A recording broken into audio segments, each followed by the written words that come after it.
किरण शर्मा। हम मंजू शर्मा अपना चैनल पर स्वागत कर छी। नमस्ते प्रणाम जते दाई माय दीदी भाईजी चाची बहन सब गोटे के प्रणाम कर छी। सब गोटे ने प्यारा से बात देते रहो।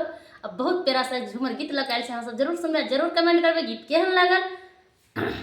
हमने केकरो हमर ने कोई, हम झूमर गाबे जाय छी हमरा संगे गेबो करते कोई। हम नहीं केकरो हमर नहीं कोई, हम तोरा संगे झूमर नहीं गाबू बजते कोई। तो हम दोनों देवरानी जेठानी बहुत प्यारा से झूमर गीत गावे जा रहा है। सब जरूर सुनाब और प्यारा से बात जरूर देव। अहना अहाँ सबके प्यारा से बात बहुत मिले और की बताओ बहुत खुश छी अहाँ सबके प्यारा से बात से कि एते खुश हमरा यूट्यूब पर $100 पूरा भ गेल है। तो अहाँ सबके जो प्यार आशीर्वाद रहती तो पूरा हेबे करते और आगा बढ़बे करबे। एहना प्यार आशीर्वाद देते रहो, अहाँ सब आगा बढ़त रहो। अब हम दोनों देवरानी जेठानी बहुत प्यारा से झूमर गीत गाबै छी, अहाँ सब सुनू और आनंद लिए। हमरा सबके लाइक शेयर कमेंट करू। बहुत प्यारा सा है, बहुत प्यारा सा, बहुत सुंदर छै। देखियो जेठनी केहन होइ छै, गोतनी केहन होइ छै। अहाँ सब पूरा गीत जरूर सुनबे तो समझ जेबे कि जेठनी में की कमी छै। दाल में नून गोतनीये के पड़ल जेठनी के नहीं। तो अहाँ सब जरूर सुनब और कमेंट करके जरूर बताएब। देखै छी ओहना बुझाइ छै नंगटी नहीं छै, तो हमरा तो ही हमेशा दबे नहीं रहते। एक एक रुपया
रहती तो के रह देते।